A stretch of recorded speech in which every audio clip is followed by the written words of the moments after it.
surround yourself with people that make you better in any way, shape, or form. Just like, all right, I don't want to be the smartest person in the room. I want to be around other people. Hopefully I can bring value to them, but I'm certainly going to get a lot of value from them. From cornfields to high-rises, office to industrial, houses to hotels, and every other asset class in real estate, we cover the people, the projects, and the profit.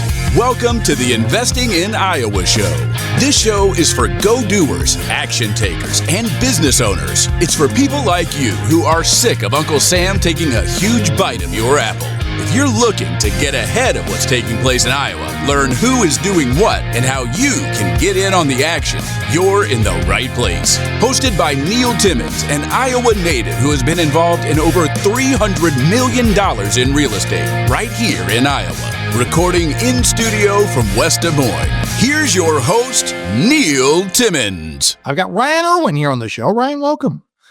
Oh, thank you, Neil. Really appreciate this podcast, and thanks for having me on. I'm excited you're here. Say, for the audience's sake, who are you? Where are you from? What do you do? Yep. So I've grown up here in Iowa. I'm a nutrition and fitness coach. Among other things, I promote bodybuilding competitions. I wrote a book. I also compete in bodybuilding competitions. And hey, I'm an entrepreneur and a real estate investor. So you led with the physical side of everything in bodybuilding. How did you get into that arena, that world? Yeah, I'll give you the quick version, but basically I started when I was in high school. Like, I was always the small, sickly kid. When I picked up a bodybuilding magazine, I knew somebody that did it. And I asked him, I said, hey, what do you need to do to make that happen? He said, you just got to be consistent. I'm like, okay, I can do that.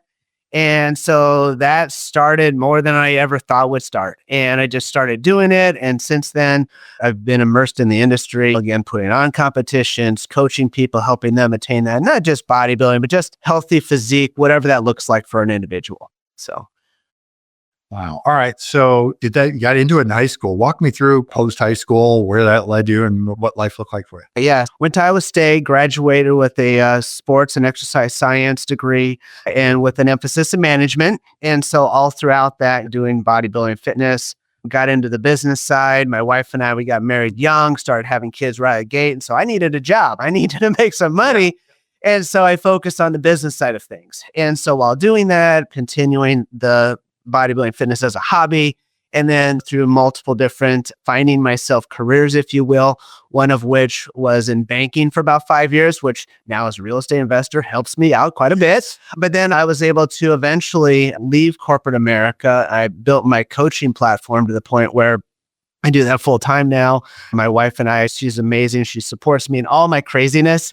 But yeah, now I'm doing that, and then it gives me the flexibility to do real estate investing as well. I still want to stay in that. Yeah. Who do you coach? What do you do? Yeah. And I've been coaching for 20 years. And, the ones that get the most attention are the competitive athletes, because they're all over social media and their physiques and stuff. But that's about 40% of my clientele. The other 60% are just people who want to look and feel better. And then I oversee their nutrition, their training, most importantly, keep them accountable. Because I don't care who you are, that's as humans how we operate best.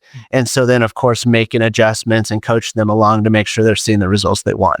Yeah, it's incredible. I always see your social media stuff. You put out some incredible in so many competitions, and it's just mind-blowing to me how committed somebody must be to look as good as they look. And I suspect feel as good as they feel. Yeah. And sometimes I'll have individuals come to me and they'll say, Ryan, I want to compete. That's fantastic. And then other times they'll just come to me and they'll say, I just want a transformation. Yeah. And then who knows where that leads to? Sometimes it's just, and this is fantastic, but they look amazing. They feel amazing. That's great. And some of them will say, well, you know what? I'm going to try this whole competition thing. And whatever that path looks like to them at the end of the day, like you said, Neil, they just look and feel better. Yeah. Transformation, use that word. Yeah. I suspect it's not just physical. No, 100%. In fact, one of the categories we have in these contests is called transformation. And part of that is about the journey.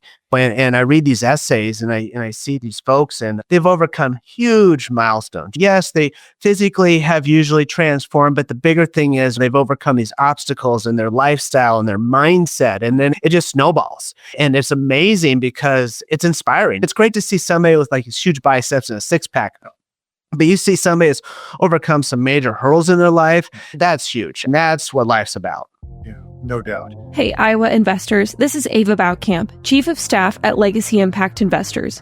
Have you thought about adding real estate to your portfolio but don't have the time or desire to play landlord? At Legacy Impact Investors, we do the heavy lifting. Our team finds the deals, manages the properties, and handles all the day-to-day operations. Our select group of qualified investors co-invest with us, gaining ownership equity without opening a tenant email or responding to a maintenance call. They just share in the income, appreciation, and tax benefits. These opportunities aren't for everyone. They are for qualified, accredited investors only. If you want to learn more, please visit legacyimpactinvestors.com to apply. I suspect there's also mental clarity along with this. And probably every study I can imagine would indicate if you do these things, you stay consistent, you get clearer in your mind, you make better decisions, ultimately better business decisions.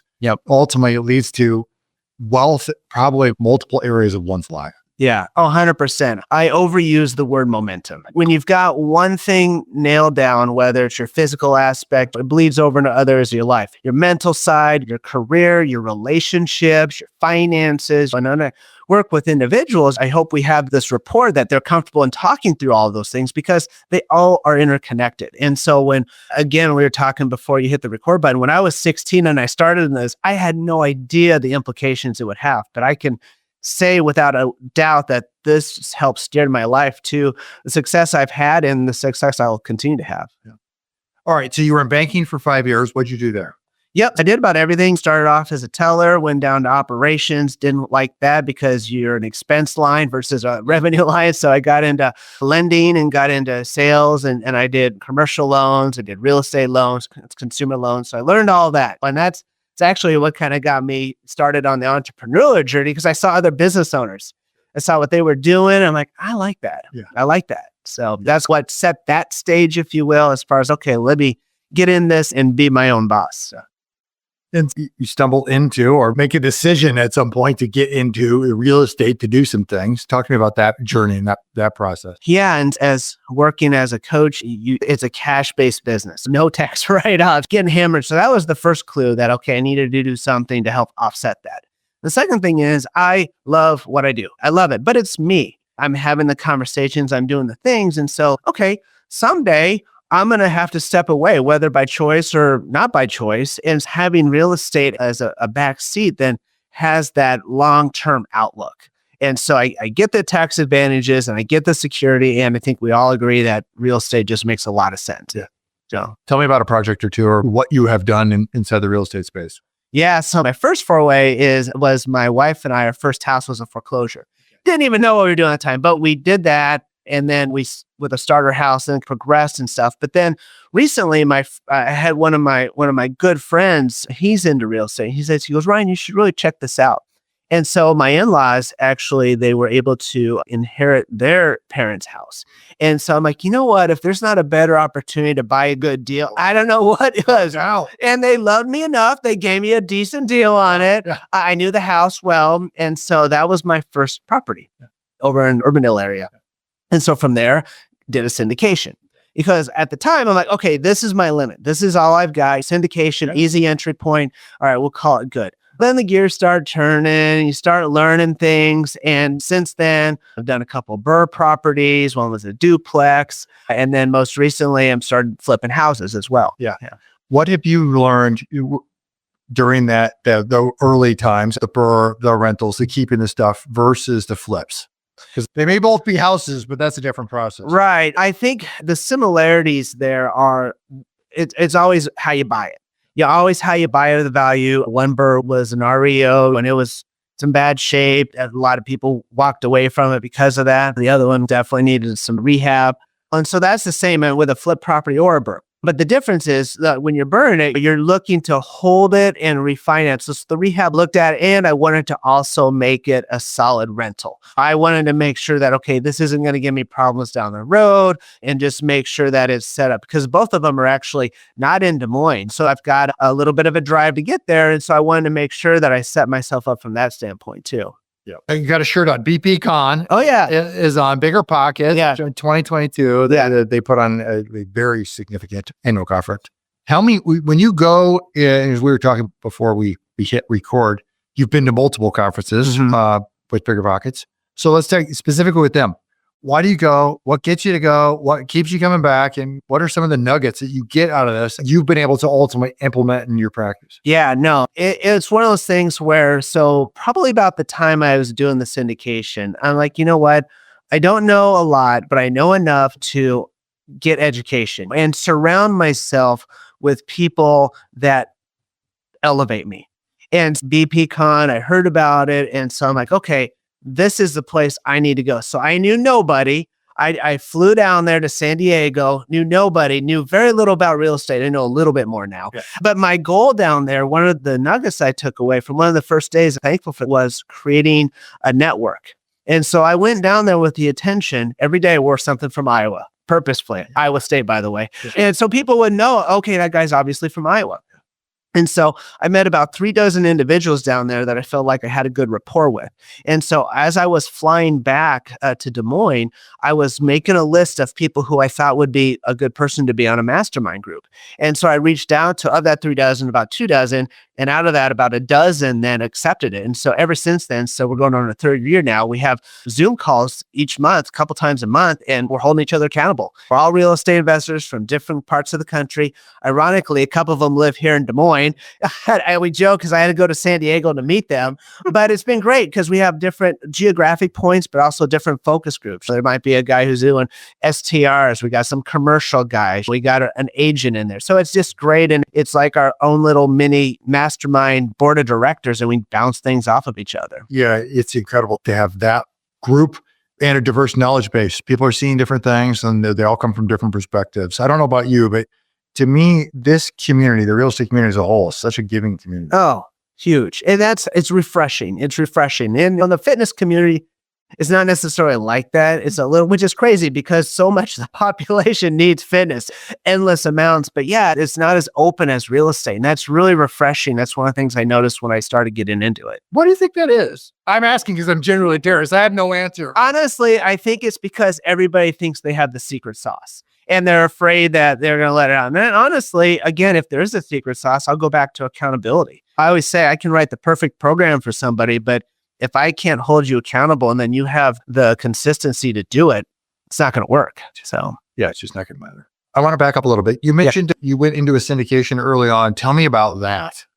What was it? Where was your involvement? As a limited partner, as a general partner? Yeah, I'm an LP. So it was another investor in Ankeny into bodybuilding. So we started talking, and he talked about the syndications because at the time I thought that was my strategy. And he was actually a GP in multiple syndications. Like, hey, yeah, he goes, here, let me introduce you to some people. And so I have had some conversations. And so, yeah, it's a multifamily complex down Mesa, Arizona, about 275 units.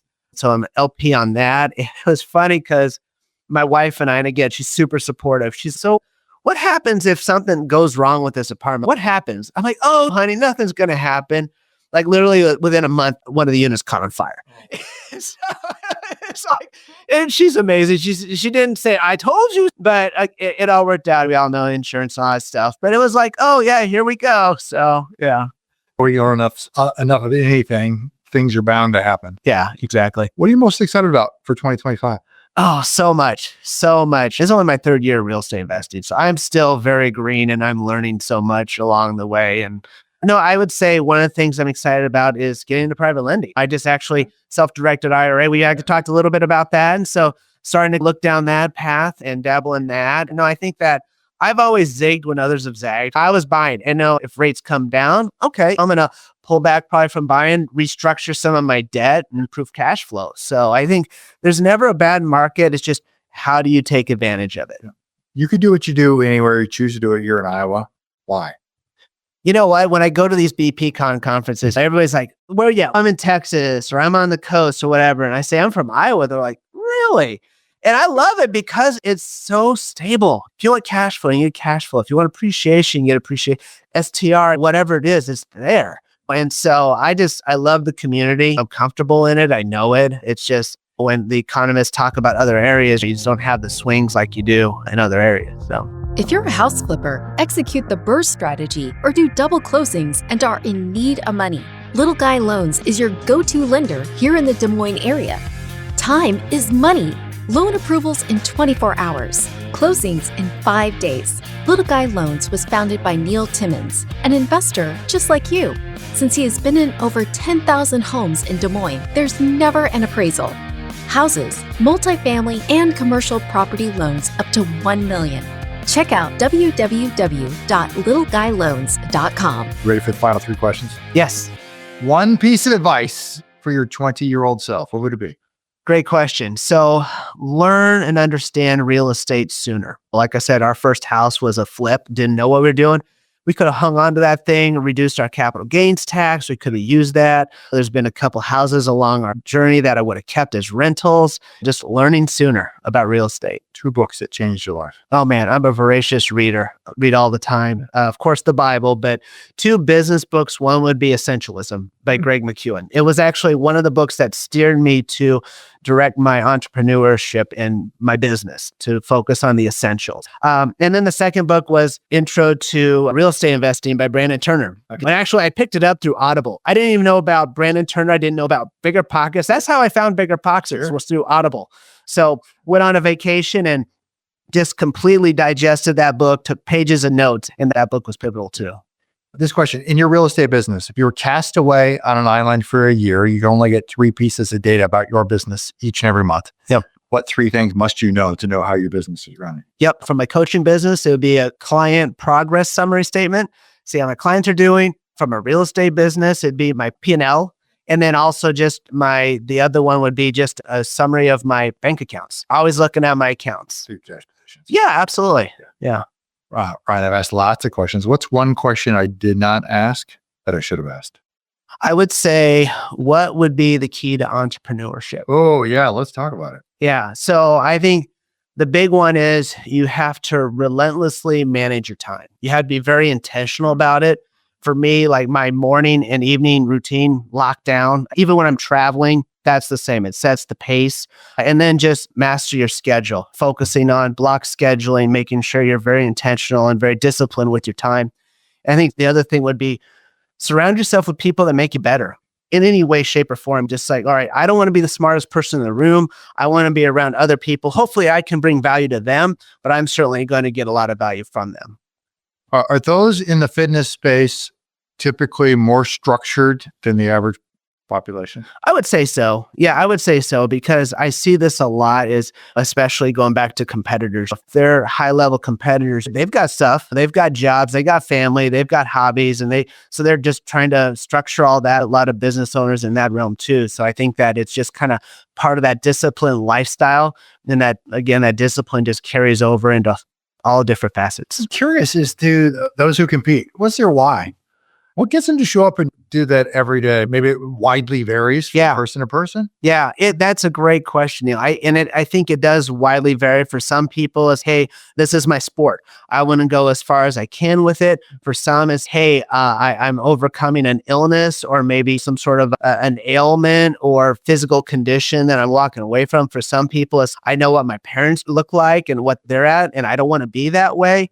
It's all across the board, but it's, to your point, figuring what that is in anything, that's the driver. It really is. Yeah, in anything. You're spot on. Even the people that just as you said, they just want to get healthier. Yeah. They just want to improve themselves. They don't need to compete. That is a furthest, it's a non-thought. Yeah. But it's just to improve yourselves, get better day in and day out. And ultimately, it has a ripple effect, doesn't it? Getting healthier, being the best version of yourself. Absolutely. Ripples into all different segments of one side. 100%. 100%.